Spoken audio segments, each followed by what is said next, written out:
dikira saya bakal sharing sambil push up terus. Itu yang tanya nggak kira-kira?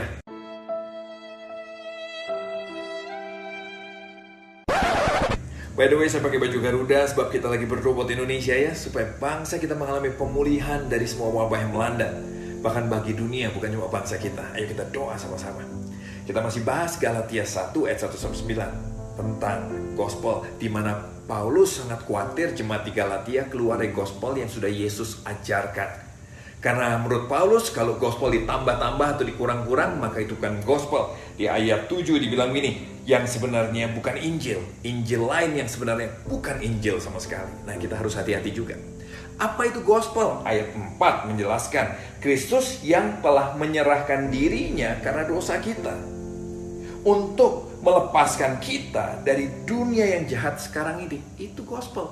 Berita bahwa Yesus sudah menyerahkan dirinya di atas kayu salib untuk mengampuni, menebus semua dosa kita, menggantikan kita yang seharusnya dihukum, untuk melepaskan kita dari dunia yang jahat ini, dari kehidupan yang sudah penuh dengan dosa ini.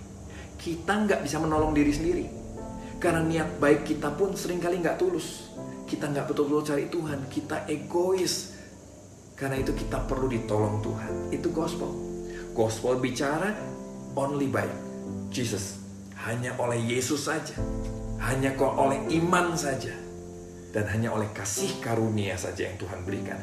Itu gospel. Nggak perlu ditambah dan jangan dikurang. Tahu dari mana sekarang kita sudah keluar dari gospel yang Yesus kerjakan buat kita? Pertanyaan bagus tuh.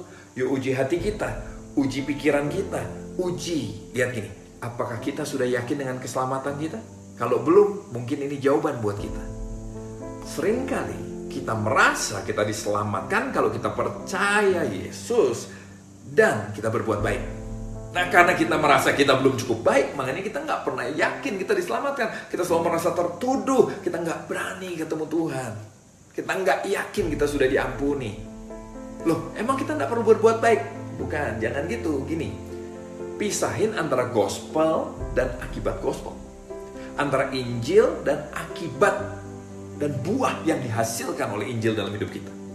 Jadi gospel atau Injil bicara Yesus sudah mengampuni kita, nggak perlu ditambah-tambah lagi, nggak ada hubungannya dengan perbuatan baik kita. Nah, buahnya nanti setelah kita menerima pengampunan Tuhan, karya salib Kristus, buahnya perbuatan baik. Tapi syarat untuk diselamatkan sama sekali nggak ada hubungan dengan perbuatan kita. Yang kedua, ciri gospel yang plus tadi apa? Ada yang bilang gini malah, udahlah kita nggak usah pusing apa-apa, nggak usah pikirin agama. Yang penting berbuat baik aja, mengasihi orang, pasti selamat. Itu juga gospel yang salah dan bukan gospel Kristus. Kenapa? Kalau begitu sama aja kita bilang kita nggak perlu Tuhan, kita nggak perlu Yesus mati buat kita. Kita bisa bilang ini, kita bisa selamat dengan perbuatan sendiri. Padahal siapa yang bisa betul-betul baik untuk bisa sampai pada standarnya Tuhan? Kita nggak baik. Kita bisa baik menurut kita, tapi sebetulnya penuh kekurangan. Pendapat itu kayaknya modern, pendapat itu kayaknya penuh damai, tapi sebetulnya kosong. Hati-hati dengan itu. Yang ketiga, gospel yang plus yang bukan gospel Kristus adalah begini. Gospel plus peraturan-peraturan agama atau peraturan-peraturan gereja kita. Kita percaya Yesus, tapi harus ditambah. Tapi harus pakai baju ini, nggak boleh gini. Makannya boleh ini, nggak boleh ini. Boleh sentuh ini, tidak boleh sentuh itu. Baptisnya harus cara yang saya. Gereja enggak, harus cara yang ini. Kalau enggak selamat. Harus bahasa roh atau enggak bahasa roh. Kita pusing, tiap gereja beda-beda. Akhirnya pusing. Kenapa pusing?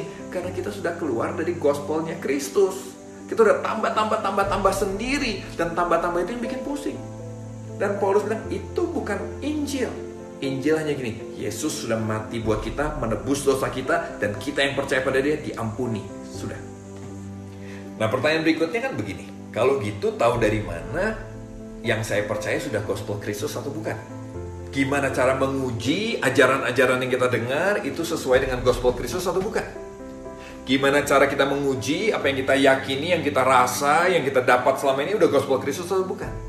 Nah, ayat 8 Paulus bilang begini, tetapi sekalipun kami, kata Paulus, atau seorang malaikat dari surga yang memberitakan kepada kamu suatu Injil yang berbeda dengan Injil yang telah kami beritakan kepadamu, terkutuklah dia. Jadi dengan kata lain, kita mengukurnya apa? Pengajar-pengajar yang mengajar, apa yang kita yakini, alat ukurnya apa?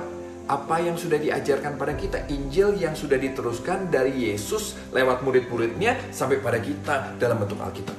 Ini alat ukurnya. Jadi jangan kita yang milih-milih ayat. Ini saya suka, ini saya suka, ini saya suka, ini enggak, ini enggak, ini enggak. Itu kita meleset dari gospel Kristus. Tapi datanglah sebagai orang yang tahu, sadar bahwa kita nggak ada harapan, kita ini binasa. Kita datang sebagai orang yang dipilih Tuhan, dikasihi Tuhan, ditolong Tuhan. Dan kita bilang, Tuhan, bicaralah padaku lewat firman-Mu ini. Maka gospel akan menerangi hati kita, membentuk cara berpikir kita, dan akhirnya nanti berbuah kepada tindakan kita. Nah, kenapa apa yang kita bahas ini penting? Karena menurut Paulus begini, kalau kita keluar dari gospel Kristus, maka yang pertama ayat 6 bilang begini, kamu berbalik dari Kristus. Kita menolak Kristus loh. Yang kedua ayat 7, itu bukan Injil. Injil yang ditambah-tambah itu bukan Injil. Yang ketiga, Injil yang ditambah-tambah justru akan mendatangkan penghakiman buat kita, tidak menyelamatkan kita. Di ayat 4 bilang gini, justru Injil akan melepaskan kita. Tapi Injil plus bukan melepaskan, justru semakin mengikat kita dengan rasa tertuduh dengan semua dosa kita. Selamat menikmati gospel, besok-besok kita akan lanjut ayat-ayat berikutnya. God bless you.